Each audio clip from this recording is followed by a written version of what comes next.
হঠাৎই প্রয়াত হলেন রতনপুরের কালীমায়ের পূজারী কালীশঙ্কর। শেষ শ্রদ্ধা জানাতে ভক্তদের ঢল এলাকায়। পরিবার সূত্রে জানা যায়, গত কয়েকদিন ধরে তিনি শারীরিক অসুস্থতায় ভুগছিলেন। সোমবার রাত্রি 10টা নাগাদ তার মৃত্যু হয়। পূজারী একজন সিদ্ধ পুরুষ ছিলেন বলে জানা যায়। কালীমায়ের বুকে পা তুলে পূজা করতেন তিনি। তার কাছে বিভিন্ন সমস্যা সমাধানের জন্য দূর দূরান্ত থেকে ভক্তরা ছুটে আসতেন।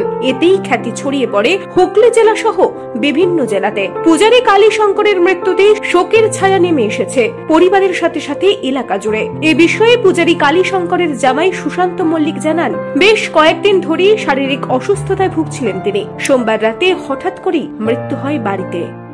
হঠাৎ শারীরিক একটা অসুস্থতা ছিল, ও বহুদিন থেকেই আছে, কিন্তু সেরকম কিছু মনে হয়নি। কালকে হঠাৎ একটু শ্বাসকষ্ট হচ্ছিল, শরীরের ভিতরে শ্বাসকষ্ট হচ্ছিল। আমাকে বললো যে আমার জামাই এসেছিল, জামাই একটু সুজি করে দিল, সুজি খেলো।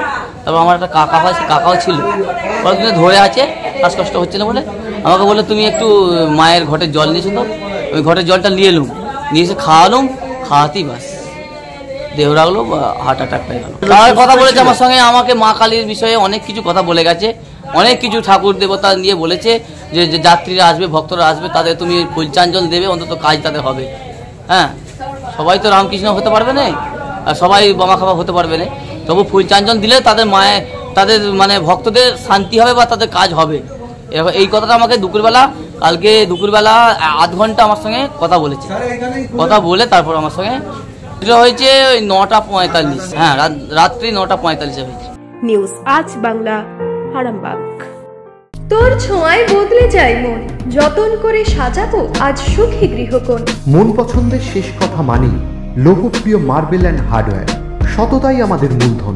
Marble, tiles, bath fittings, submersible, নল ফিটিংস, এখানে পাবেন সমস্ত পরিষেবা। আমাদের ঠিকানা ঘোষপুর, রামপ্রসাদ, হুগলি।